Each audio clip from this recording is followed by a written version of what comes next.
Emily Callie Callahan is a nurse, activity manager for Doctors Without Borders, MSF. She was evacuated last Wednesday and arrived back in the U.S. just over the weekend. First of all, how does it feel to be out? A lot of people keep asking me that, and I really don't have a good answer. I obviously have a sense of relief that I'm home and I'm with my family and feel safe for the first time in 26 days. And I'm having a really hard time finding any joy in any of it because me being safe is the result of having to leave people behind. People watching this have seen images from Gaza. They've seen the hospital images. They've seen the horror of children dead day after day after day after day. I mean, they've seen all the images. But to actually be there and to experience it, you're experiencing all these things which a camera can never capture. So could you just talk a little bit about when you close your eyes at night, what is it you think about now? I think the answer to that question, I'll start at KYTC, which was, we were relocated about 5 times over the course of 26 days due to security concerns. And one of the places we wound up was the Khan Yunis Training Center. We call it KYTC. That's when people had evacuated to the south. So you were in the south of Gaza at that point. Yes, when we went to below Wadi Gaza line. And by the time we left there were 35,000 internally displaced people living alongside us. There were children with just massive burns down their faces, down their necks, all over their limbs. And because the hospitals are so overwhelmed, they are being discharged immediately after, and they're being discharged to these camps with no access to running water. There's 50,000 people at that camp now and 4 toilets. They're given 2 hours of water every 12 hours. There's 4 toilets for 50,000 people. Yes. And that's where we were living too. And they have these fresh, open burns and wounds and partial amputations that are just walking around these conditions. And parents are bringing their children to us going, please, can you help? Please, can you help? And we have no supplies. When in situations where there are tens of thousands of people and it is a war and people can't feed their kids, things get strange very fast and things get tough very, very fast and people turn on each other. You saw that up close. At KYTC, the reason we had to leave was because we were starting to be harassed. Desperate people who are losing loved ones right and left are angry.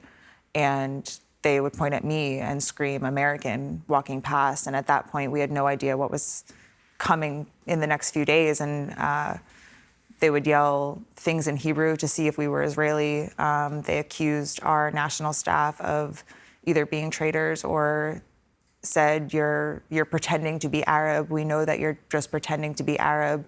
Stop lying to us. And our staff had to defend themselves. And we said to them over and over again, you don't have to stay. We understand if you want to leave us. And they said, you are family too, and we're not going anywhere. Your staff, the Palestinians who worked for MSF, or Doctors Without Borders, were concerned about your safety. We would have died within a week without them.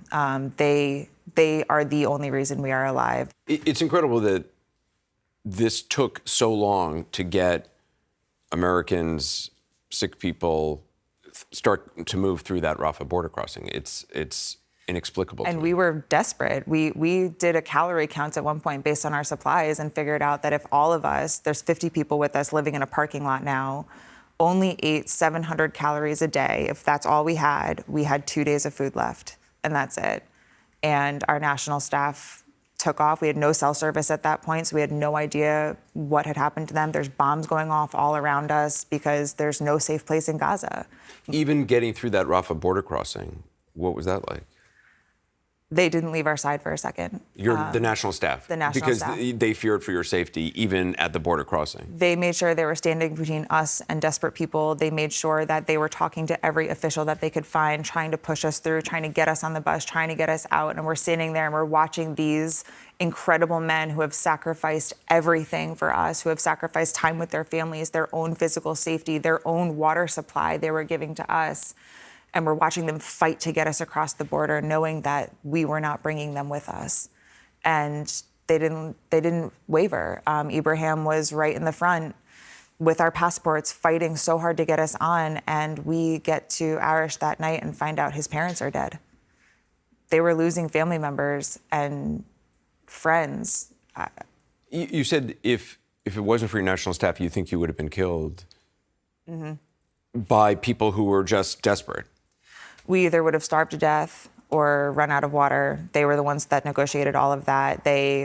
Gaza's a small city, so everyone knows everyone, and they would call in favors and call their friends and say, who do you know that has food? Who do you know that's open? Where can we get this? And they would drive all over the place to find water.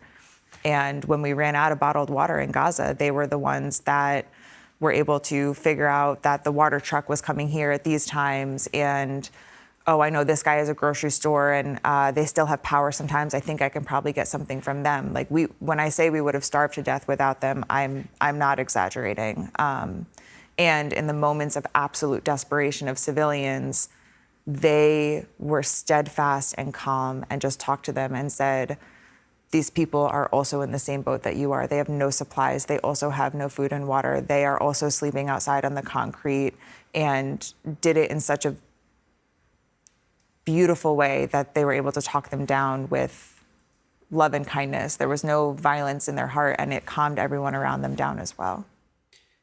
Would you go back to Gaza? In a heartbeat, in an absolute heartbeat. My heart is in Gaza. It will stay in Gaza.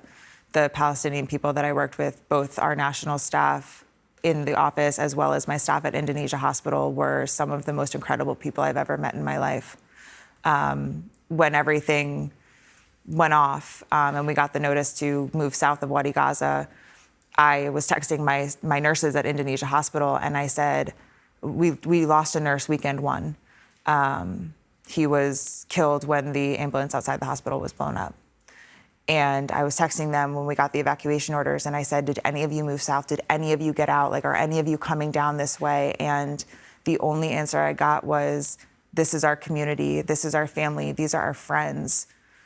If they're gonna kill us, we're gonna die saving as many people as we can. And I said, if I can ever have an ounce of the heart that you have, I will die a happy person. They were incredible. I would like to send out a reminder that there are civilians seeking shelter there, and that my doctors and nurses didn't leave out of loyalty to their community. And I know that there is an idea being pushed right now that anyone that stayed behind is going to be considered some kind of a threat. And I want to remind people that the people that stayed behind are heroes. The people that stayed behind they know they're gonna die, and they're choosing to stay behind anyway. You're talking about doctors, nurses in the hospital. I wake up every morning and I send out a text message and I ask, are you alive? And every night before I go to sleep, I send another message and says, are you alive? Well, Kelly, thank you so much for your time. Thank you.